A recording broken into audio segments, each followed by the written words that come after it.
Hi guys, and welcome to the weekly lowdown of all the latest news from the world of automotive and tech. And this week we've got a bunch of stuff to go through. And we'd just like to say a huge thanks to all the new followers we've had on our Instagram and YouTube channel. If you haven't yet subscribed to our YouTube channel, you can do that here. And make sure you're following our Instagram page right up here. Let's get into this week's news.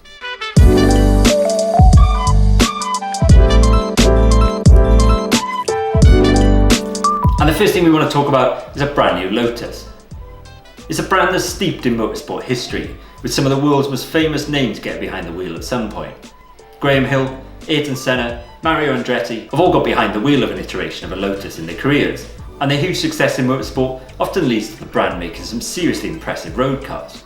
With the all-new and frankly ridiculous Evija well and truly securing the hypercar market, and the freshly launched and spicy looking Emira has got that "I've got £100,000 and I want a sports car" market absolutely nailed. But there's one market that Lotus is yet to crack, and we're talking about the fully electric sports car market. Porsche has teased it with the new Cayman, and Alpine have hinted that the new A110 will actually have an electric motor. But Lotus have actually promised it, and the numbers that have been thrown around are deeply impressive. The new model, which is said to arrive in 2026, is going to be 37% lighter than the equivalent structure used by the Emira. It's been designed from the ground up to compensate for the added weight of an electric powertrain, with a view to replicating the typical dynamics of a normal Lotus. What's interesting though is the batteries can either be stacked vertically behind the seats in a layout reminiscent of the conventional mid-engine format, or ranged under the floor in a longer wheelbase with rear seats. And that's where it gets really interesting, because Lotus have actually teased a four-wheel drive at some point. To be honest with you, we're excited to just be talking about a brand new Lotus model. It's a brand with such an affiliation to the British public and has always been seen as the people's sports car, offering a driving experience that is truly like nothing else on the road.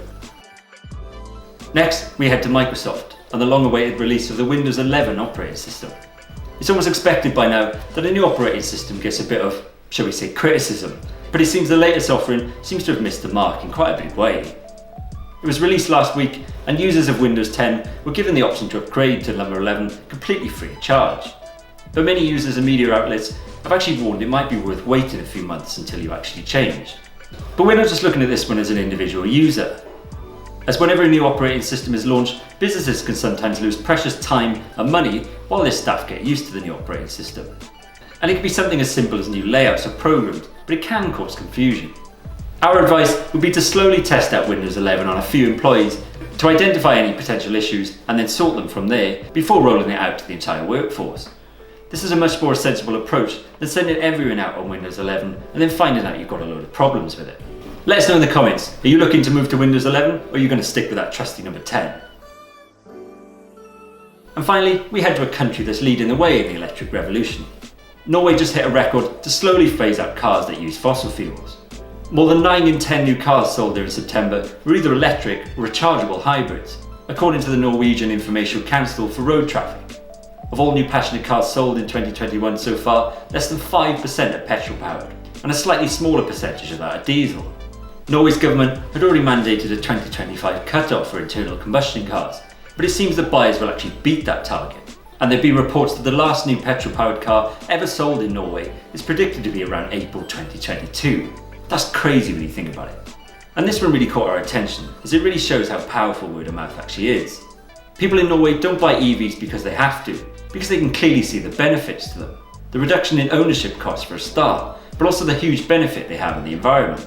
It's also worth noting that electric vehicles sold in Norway are exempt from the heavy 25% VAT charge, meaning they're actually cheaper than most combustion cars too. And the good news doesn't actually stop there. EV drivers get half-price parking, half-price toll charges, and even half-price ferry journeys. They are small changes, but they're a nice incentive to have. So what cars are the most popular in Norway? Around 8 in 10 new passenger vehicles were all electric and were led by the Tesla Model Y. Sales of all electric cars saw roughly a 46% increase over the previous September. And the two top models sold there were actually made by Tesla. They have the brand new Model Y and the existing Model 3. In the third slot was the Skoda Enyaq, however you say that, and followed by the Toyota RAV4, which was the only hybrid in the top 10. So it seems Norway has a real clasp on making a lasting change to the way people use transport. And they're actually starting with a mode of transport that's actually the most popular. They're currently the world leaders in the electric vehicle market. That naturally got us looking at where Britain is at the moment. September has been a pretty terrible month for new car sales, It's actually been the lowest since 1999, but the sales of electric vehicles is soaring. Those sales are up 36% year on year. So could we potentially be seeing a change in attitude towards electric vehicles? Whilst there's still plenty of scepticism around our charging network, we hope that the more we see on the road, the greater the benefits are to those who actually have them. And as always, we want to hear your thoughts on this. Do you think the UK is going to follow in Norway's steps? And do you think 2021 or 2022 is the year that the combustion engine actually goes away and EVs become far more prominent? All we know is time's going to tell with this one. And as always guys, thank you so much for watching and stay tuned for next week where we bring you more news from the world of automotive and tech. Take care.